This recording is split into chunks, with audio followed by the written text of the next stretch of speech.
이슈를 통해서 시장 보겠습니다. 더 이슈입니다. 오늘 주제부터 공개하겠습니다. 오늘 살펴볼 키워드는 바로 2차 전지에 관련된 종목군들입니다. 지난해 하반기부터 올해 상반기까지 거의 1년 내내 부진한 모습을 보였는데요. 이제 조금씩 꿈틀거림 나옵니다. 바닥 나온 건지 고생 끝에 낙이 오는지 살펴보겠습니다. 그동안에 여러 가지 불확실성을 안고 있었는데요. 하나둘씩 해소되고 있습니다. 또 때마침 호재들도 쏟아지고 있는데 가장 가깝게는 ESS 화재 원인 조사 결과가 발표가 됐습니다. 제조 결함에다가 관리 부실이 겹쳤다라는 결과인데요. 일단은 불확실성 해소로 받아들여지면서 대체로 관련주들은 반등의 움직임을 보여주고 있습니다. 여기에다가 중국발 호재들도 잇따르고 있습니다. LG화학 쪽이 중국의 지리자동차와 함께 배터리 합작법인을 설립했다. 라는 소식 어제자 들려왔고요. 반면에 또 여러 가지 아무래도 커지는 시장이기 때문에 서로의 먹거리를 두고 또 잡음도 끊이지를 않습니다. 대표적으로 LG화학과 SK이노베이션의 소송전을 들 수 있는데 먼저 LG화학에서 SK이노베이션에 대해 지금 정보 유출을 했다라면서 소송을 걸었고요. 이와 관련해서 SK이노베이션도 현재 맞소송을 제기해 놓은 상태입니다. 뿐만 아니라 SK그룹 쪽에서도 2차 전지 관련 사업을 점차 확대해 가고 있는 모습인데요. 이 부분을 어떻게 봐야 될지 자세한 분석해 보겠습니다. 토마토 투자클럽의 한규수 전문가입니다. 안녕하세요. 네, 안녕하십니까. 네. 워낙에 좀 재료가 많아가지고 좀 순서대로 봐야 될 것 같아요. ESS 폭발 사고 원인 규명이 좀 됐습니다. 지금 결론에 대해서 좀 어떻게 우리가 볼 수 있을까요? 지금 ESS 때문에 그동안 마음고생하신 분들 많이 계시죠. 근데 이제 어느 정도 결론이 좀 나오고 있는 상태입니다. 원인에 대해서도 시장에 많이 있고 또 결과에 대해서도 얘기가 좀 나오고 있는 이런 상태인데, 자 먼저 그 그림을 하나 좀 보면서 지금 이제 나오고 있는 그 원인이 뭔지에 대해서 잠깐 한번 좀 설명을 드리겠습니다. 내용 원인 자체를 가지고 우리가 볼 건 아니고요. 일단 전체적인 어떤 ESS와 관련된 시스템이라든가 그다음에 이제 운영 환경이라든가 또 설치라든가 이런 전반적인 부분에 있어서 ESS의 화재 원인이 있다라는 그런 결론이 일단 나왔습니다. 가장 큰 부분이 일단 배터리 자체에 어떤 화재 원인이 있다라는 그런 시각은 아닌 것 같고요. 그리고 또 그렇기 때문에 제조사를 중심으로 해서 그런 이제 ESS의 폭발 사고 관련해서 책임을 물을 수는 없다라는 그런 결론이 나오고 있는 겁니다. 그래서 결국에는 ESS 폭발 사고에 대한 원인 규명이 일단 어느 정도 됐고, 그런 상태에서 어떤 대책이라든가 대응책이라든가 이런 것들도 어느 정도 나와 있는 상태고요. 그리고 결론적인 부분들은 결국엔 이 ESS를 생산하는 그 기업체를 중심으로 책임이 별로 없다라는 것이 주가에도 충분히 확인이 되면서 주가도 최근에 좀 어느 정도 회복이 되고 있는 그런 모습이죠. 그래서 ESS에 관련된 어떤 불확실성이라든가 이런 부분들은 많이 이제 주가에 반영됐고, 또 불확실성이 해소가 된 부분에 있어서는 우리가 긍정적으로 볼 수 있는 부분을 보시면 될 것 같습니다. 네, 그럼 주가에는 선반영됐다고 판단을 하신 거세요? 이 이슈는요? 주가에 선반영됐다라고 보셔야 될 것 같아요. 네. 일단 지금 ESS라는 이슈 자체로 인해서 주가에 영향을 받은 종목은 실질적으로 LG화학이라든가 삼성 SDI 정도밖에 없습니다. 지금 현재 전기차 배터리 관련주들 같은 경우, 중소형주들 같은 경우는 2차 전지지만 그래도 전기차와 관련된 종목들이었기 때문에 그렇게 큰 충격은 없었고요. 실질적인 ESS를 생산하고 있는 또 영향을 받는 업체들은 LG화학하고 삼성 SDI 정도인데 그 부분도 실질적으로 사업 비부 사업에 차지하는 비중 자체는 그렇게 크진 않아요. 다만 전기차라는 부분들 때문에 또 2차 전지 배터리라고 하는 부분들 때문에 이것이 이제 이슈화 되고 있는 것이지, 그렇게 우리가 크게 부담돼서 볼 만한 그런 단계는 아닙니다. 그래서 결국 악재는 어느 정도 선반영이 된 것으로 보고 있고요. 가장 중요한 부분들이 이번 사태로 인해서 이제 어느 정도 안전 규정들이 일단 마련이 되고 있어요. 그래서 안전 규정이 일단 마련이 되고 있고, 그에 따른 시장의 신뢰감이 조금씩 커질 수 있겠죠. 그죠? 그리고 그러면서 이번 사태로 인해서 더 이제 사고가 나지 않게끔 더 이제 회사 측에서도 정부 차원에서도 어떤 대책들이 계속해서 마련되기 때문에 어떤 이제 신뢰도가 늘어나면서 또 이제 ESS에 대한 불확실성이 해소가 되면서 수주가 늘어날 수 있는 그런 가능성도 조금은 있겠죠. 그래서 아직은 너무 급격하게 늘어날 가능성은 높지 않습니다만 ESS가 회사 차원에서 특별하게 문제가 있는 것이 아니고 또 제품 자체에 크게 문제가 있는 게 아니다라는 것이 확인이 됐기 때문에 점차적으로 수주가 늘어날 수 있는 그런 가능성은 좀 있지 않을까 기대를 하고 있습니다. ESS 관련해서는 선반영, 이제는 거기서 좀 자유로워졌고, 여기에서 또 어제 나왔던 소식이 LG화학 쪽에서 중국의 지리자동차와 함께 배터리 합작법인을 만들겠다. 어제 LG화학의 주가 3.5% 정도 올랐고, 전반적으로 2차 전지 관련된 종목군들을 끌어올린 재료로 이 부분을 또 많이 보시더라고요. 지금 합작법인 어떻게 설립을 하게 되나요? 참 듣던 중 반가운 소리예요. 그죠? 그동안 우리나라 그 전기차 배터리 업체들이 중국 시장 진출해가지고 이제 뭐 정부 보조금을 받지 못하고 있고 굉장히 차별화되는 그런 상태여서 참 답답한 형태였는데, 그런 어떤 상황을 타개해 나가는 하나의 이제 방법이었다라고 보시면 될 것 같아요. 그러니까 지금 LG화학과 지리자동차가 합작 법인을 이제 법인 설립을 했는데, 일단 지분은 일단 양사 50대 50 정도 일단 지분을 유지하는 거로 보고 있고요. 또 금액으로서 한 1,034억 정도씩 자금을 출자할 것으로 전하고 있습니다. 뭐 회사 이름이라든가 이런 것들하고 그 공장 부지라든가 이런 것들은 차후에 결정이 될 예정으로 있는데, 중요한 부분은 이제 올해부터 본격적으로 착공을 시작을 해서 2021년까지 전기차 배터리 약 10기가와트 정도의 생산 능력을 갖출 계획으로 전해지고 있는데, 이 10기가와트 정도의 이 생산 능력은 이 전기차의 약 17만 대 정도, 15, 16, 17만 대 정도 이상의 자동차에 공급할 수 있는 그런 전기차 배터리 양이라고 보고 있습니다. 결국에 이러한 어떤 그 중국 지리자동차를 중심으로 중국 지리자동차와 LG화학이 합작법인을 설립하면서 중요한 부분은 이제 2020년 정도가 되게 되면 중국의 어떤 기업들에 대한 보조금 정책이 폐지가 됩니다. 네. 폐지가 되기 때문에 지금 LG화학이 이렇게 그 지리자동차 합작법인을 하고 있는 부분들은 바로 그런 부분이에요. 장기적으로 미리미리 선제적으로 대응하고자 하는 어떤 그런 대책들이 그 선제적으로 대응하기 위한 그런 어떤 일련의 조치인 것으로 일단 볼 수 있기 때문에 일단 그렇게 그 중국 업체와 LG화학이 그렇게 이제 균등한 그런 여건 하에서 회사를 설립하기로 한 것으로 보시면 될 것 같아요. 중국 내부의 완성차 업체들도 지금 계속해서 신재생 에너지 차량들, 전기차의 비중을 점차 확대를 하고 있고, 이렇게 지금 10기가와트 정도면은 지리자동차에서 만드는 전기차의 대부분의 물량이 LG화학과 이 합작회사에서 만든 배터리로 그렇죠. 사용된다, 이렇게 볼 수가 있는 거네요. 그렇죠. 네. 지금 그만큼 지금 지리자동차는 이제 중국의 전기자동차 시장이 지금 전 세계, 그러니까 작년을 기준으로 중국의 전기자동차가 전 세계 시장의 50% 비중을 차지하는데, 그만큼 어마어마한 시장 점유율을 가지고 있는 상태입니다. 거기다가 이제 중국은 지리자동차는 중국의 이제 자동차 판매 1위 업체이고, 그래요? 예, 그러다 보니까 어찌 보면 LG화학으로서는 지금 당장 중국 정부의 보조금을 받지 않는다라고 하더라도 이런 어떤 중국의 최대의 기업들과 함께 이런 합작법인 설립했다는 것은 굉장히 큰 의미가 있습니다. 특히나 이제 이 지리자동차라고 하는 종목은 스웨덴의 이제 볼보 자동차를 인수를 했죠. 그 이미지도 굉장히 커요. 그러니까 중국 업체 그러면 좀 예전에는 좀 싸고 또 짝퉁 이미지가 굉장히 강했던 그런 이미지였는데, 그랬던 중국의 업체가 볼보라고 하는 그런 브랜드를 인수를 했다라는 것 자체는 굉장히 거의 그에 따른 어떤 자부심이라든가 또 브랜드에 대한 이미지 이런 것들이 굉장히 좋아질 수 있거든요. 그런 업체하고 합작법인을 설립했다라는 것 자체는 LG화학의 이미지를 또 한 번 끌어올릴 수 있는, 그리고 이제 가장 큰 부분들은 중국 시장을 굉장히 안정적으로 공략할 수 있는 기반을 마련했다라는 그런 측면에서 지금 이 합작법인 설립에 대해서는 큰 의미를 두셔도 무리 없지 않을까 싶습니다. 사실 이 내노라 자동차 메이커들의 지분을 중국 업체들이 이제 가져가면서, 중국 사람들은 그런데요, 뭐 이런 글로벌 아우디라든지 차량들이 이 해외 메이커들이 아니라 우리 차다, 중국 차다, 이렇게도 얘기를 한다고 하는데, 확실히 이쪽에서 뭔가 사업을 확장하는 LG화학의 움직임들, 그러면은 지금 현재까지 물론 보조금은 향후에 없어지는 폐지 수순으로 간다고 말씀을 하셨는데요. 이 한국 업체들은 그동안 못 받아왔었잖아요, 보조금을. 그러면은 합작사를 설립을 해서 배터리를 만들면 그건 중국산인가요? 어떻게 될까요? 그거는 중국산이라고 봐야 되지 않을까 싶습니다. 일단 메이드 인 차이나냐, 메이드 인 코리아냐, 그게 이제 문제가 되겠습니다만, 일단 배터리 자체로는 메이드 인 코리아가 될 수 있습니다만, 자동차 자체로는 메이드 인 차이나가 될 가능성이 높죠. 그래서 일단은 말씀드렸듯이 겉으로는 이제 그러니까 전기 자동차 배터리 자체가 전기차에 있어서 핵심적인 부품이고, 그 이제 중국의 시장 규모 자체가 워낙에 크죠. 큰 상태고, 그런 상태에서 지리자동차의 어떤 신차가 전기차가 본격적으로 확산이 되게 되면 굉장히 안정적인 공급처를 확보하게 되고, 그러면서 이제 LG화학의 어떤 그 이제 전기차에 대한 어떤 이미지도 굉장히 확고해질 수가 있습니다.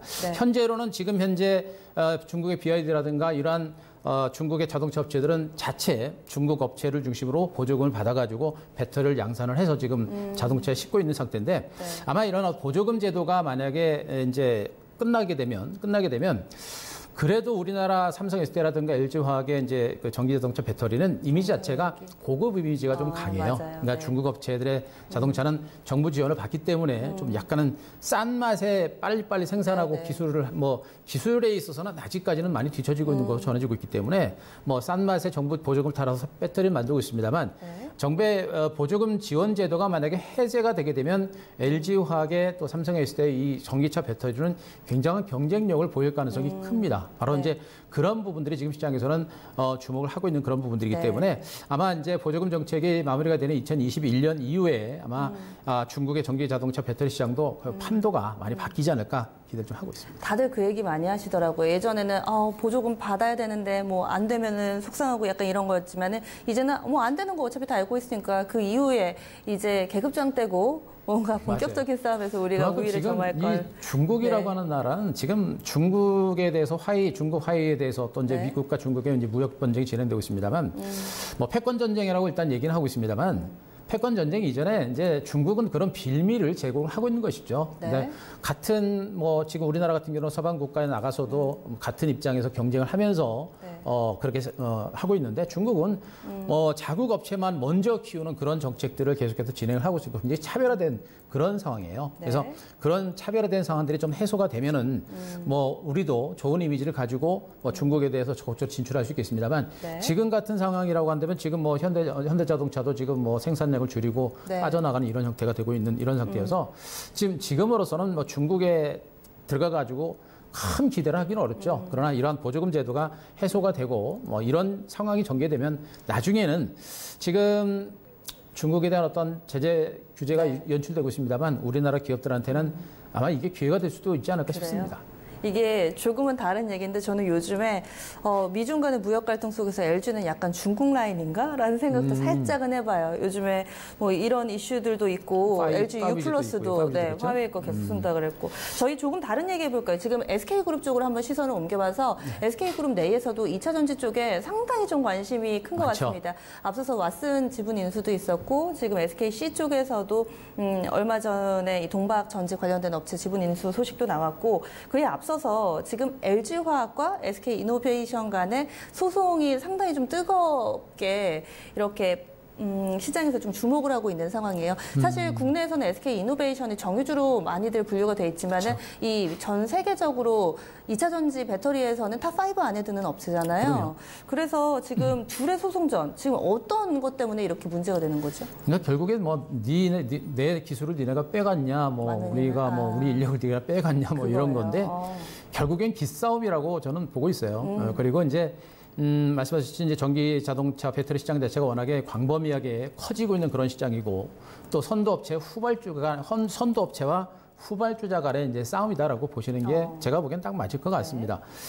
일단은 SK이노베이션은 이제 뭐 한국에서는 이제 세 번째 업체로 이제 부각이 되고 있는 상태인데 좀 뒤늦게 출발했습니다만 기술력은 충분히 있는 그런 업체고 또 제품 자체도 그렇게 뭐 하자는 그렇게는 없는 상태입니다. 다만 이제 기술력적인 측면에서는 좀 따라가야 되는 부분들이 좀 많고 또 시장 자체는 굉장히 빨리 열리고 그런 상태에서 이제 SK그룹은 LG화학이라든가 삼성 SDI처럼 어떤 기술력이라든가 제품을 완성시킬 수 있는 완성도라든가 또 공장이라든가 이런 것들이 좀 많이 좀 위축된 약한 상태죠. 그런 것들을 치고 가기 위한 하나의 이제 움직임이고 또 그런 것들을 또 위에서는 또 방어하기 위한 그런 어떤 하나의 액션이 지금 치어지고 있는 것으로 보시는 게 좋을 것 같아요. 그래서 뭐 이 자체 소송전의 어떤 흐름 자체로는 그렇게 뭐 주가에 큰 영향을 주거나 할 수 있는 그런 부분들은 아닌데 저는 이런 부분들은 오히려 긍정적으로 좋게 보시는 게 맞아요. 그러니까 뭐 얘네들이 둘이 뭐 치고 싸운다라 그래가지고 뭐 우리나라 사람은 국민이 보기엔 보기 안 좋지만 하지만 서로 기술력을 가지고 서로 싸우고 그러면서 경쟁력을 높이려는 그런 의지로 볼 수가 있기 때문에 저는 뭐 그렇게 나쁘게 보지는 않고요. 오히려 경쟁력이 좀 더 강화될 수 있는 가능성이 굉장히 높아서 긍정적인 효과가 나올 것 같고요. 그래서 지금 이제 SK그룹이 이제 그 KCFT를 인수를 했죠. 인수를 하면서 생산력을 기존에 이제 3배 정도까지 높이는 이제 그런 정책으로 지금 가고 있는 겁니다. 그래서 그만큼 이제 SK그룹은 후발주자로서 막 뛰어가고 있는, 막 달려가고 있는 상태고 그런 상태에서 위에 먼저 선두주자는 중간에 커팅 한번 탁탁 해주면서 이런 싸움이 좀 진행이 되고 있는 것으로 볼 수가 있는데 어쨌든 간에 지금은 LG화학과 SK이노베이션 소송전 자체는 네. 악재다라기보다는 긍정적인 관점에서 경쟁력을 더 강화시키는 또 경쟁이 세지게 되면 기술력도 그만큼 빨리 높아지게 되겠죠. 네. 그래서 그런 긍정적인 관점에서 보시는 게 좋을 것 같습니다. 근데 만약에라도 소송 금액이 커지고 일회성 비용 잡고 그러면 일시적으로 실적 부진은 불가피한 상황이 될 수도 있잖아요. 이런 건 기우일까요? 일단 뭐 이들 업체들의 그 실적이라든가 뭐 이런 부분들이 지금은 그렇게 많이 크게 부각되고 있는 것은 아니에요. 더군다나 지금 전기차 배터리 시장에 진출을 했습니다만 네. LG화학도 삼성에서도 중국에 가서 지금 고전을 면치 못하고 있는 상태이기 때문에 이런 소송전에 의해서 뭐 실적이 약간 뭐 위축된다라고 해가지고 주가가 폭 나가거나 뭐 그러기는 좀 어려울 겁니다. 그래서 네. 제가 보기엔 뭐 미치는 영향 자체는 중간에 뭐 돌발 변수가 나오고 소송이 장기화되고 뭐 누가 패소하고 뭐 이래가지고 저기 한 벌금 내면서 해도 영향 자체는 저는 크지 않을 거라고 봐요. 그리고 저는 SK그룹에서도 약간의 체질 변화가 좀 나오는 것 같아요. 미래 먹거리를 위해서 SK하이닉스를 인수를 하면서도 뭔가 한번 그룹사의 이미지가 변했는데 이제 또 2차 전지 사업 쪽으로 점차 확대를 시킵니다. SK그룹 내에서 속내는 어떤 걸까요? 핵심은 그거예요. 네. 결국엔 SK이노베이션, SK그룹이 이제 2차 전지 시장을 그만큼 크게 보고 있다라는 얘기가 될 겁니다. 네. 그러니까 말씀하셨듯이 SK하이닉스를 인수했던 것은 그만큼 해안을 크게 보고 SK이노베이션 인수한 것은 뭐 신의 한 수였고 결국에 성공을 했죠. SK이노베이션도 바로 이제 KCFT 이제 SKC가 이제 인수하면서 전기차 시장에 대한 투자가 이제 본격화되고 있는 것으로 보시면 되고.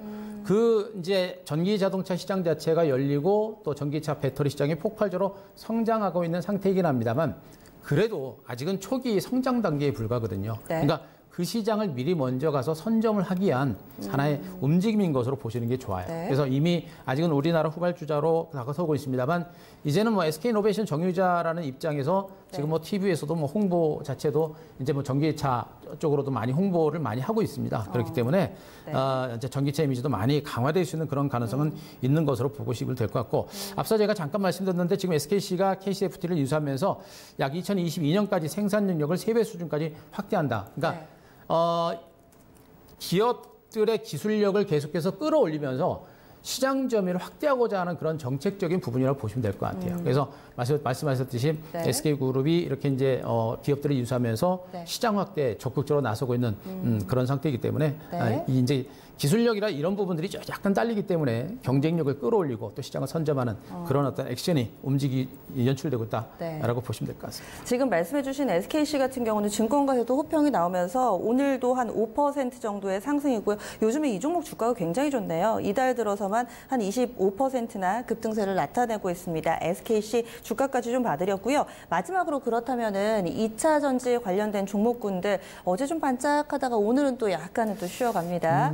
어떻게 전략을 세워봐야 될까요? 2차 전지 관련주들은 그 섹터를 약간은 우리 시청자 여러분들이 좀 구분을 좀 하셔야 돼요. 네. 그러니까 단순하게 이제 전기 자동차 배터리 관련주로 가느냐, 또 ESS 관련주로 가느냐, 그쵸. 또 내지는 뭐 단순하게 이제 요즘에 소형 배터리 원통형 캔형 이제 2차 전지도 많죠. 네. 그 시장도 굉장히 많이 커지고 있고, 또 이제 삼성 SK 같은 종목들은 이제 스마트폰 배터리도 네. 있죠. 그래서 2차 전지도 부류가 굉장히 많아요. 그래서 어제 반등세를 보였던 일부 이제 저가권의 중소형 2차 전지 관련주들은 이제 전기차용 관련 테마로 움직였던 종목들인데 걔네들은 이제 전기 자동차 시장의 흐름하고 연결을 해서 좀 보시는 게 맞습니다. 그래서 걔네들은 뭐 단순하게 배터리 관련주 보시는 게 아니고 전기차 시장의 흐름에 따라서 보시는 게 좋을 것 같고 대체적으로 지금 제가 보기에는 이제 이 ESS라든가 그다음에 네. 이제 소형 배터리라든가 그다음에 스마트폰 배터리 그리고 전기차 이런 모든 사업 부분들을 아우르고 있는 업체가 삼성 SDI라는 업체예요. 그래서 이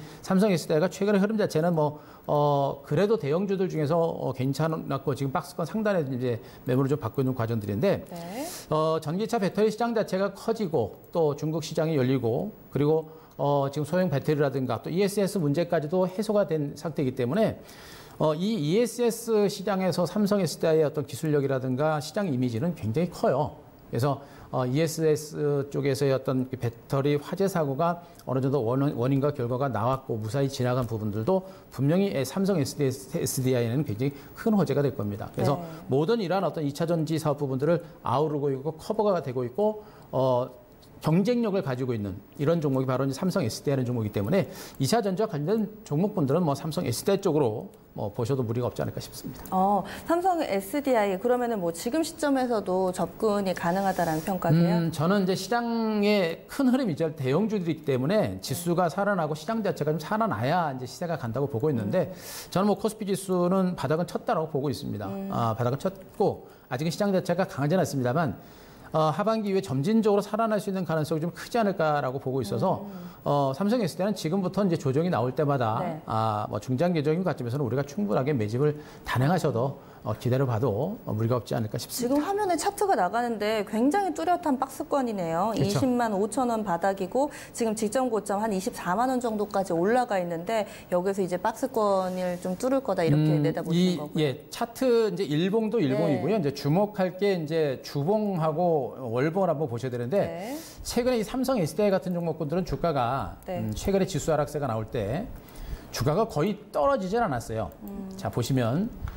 지금 삼성전기 같은 종목군들은 작년 정도까지 올라갔다가 주가가 역부입장이 폭락세가 나온 상태인데 지금 이 종목은 주가가 안 빠지고 주가가 옆으로 기어갑니다. 이게 바로 이게 바로 이 삼성 SDI 펀더멘탈 자체가 탄탄하기 때문에 나타나는 현상이에요. 그러니까 삼성 SDI도, 삼성전자도, 그다음에 하이닉스도, 그다음에 삼성전기도 이런 종목들도 최근에 올해 굉장히 많이 주가가 하락했습니다만 얘는 거의 하락하지 않았죠.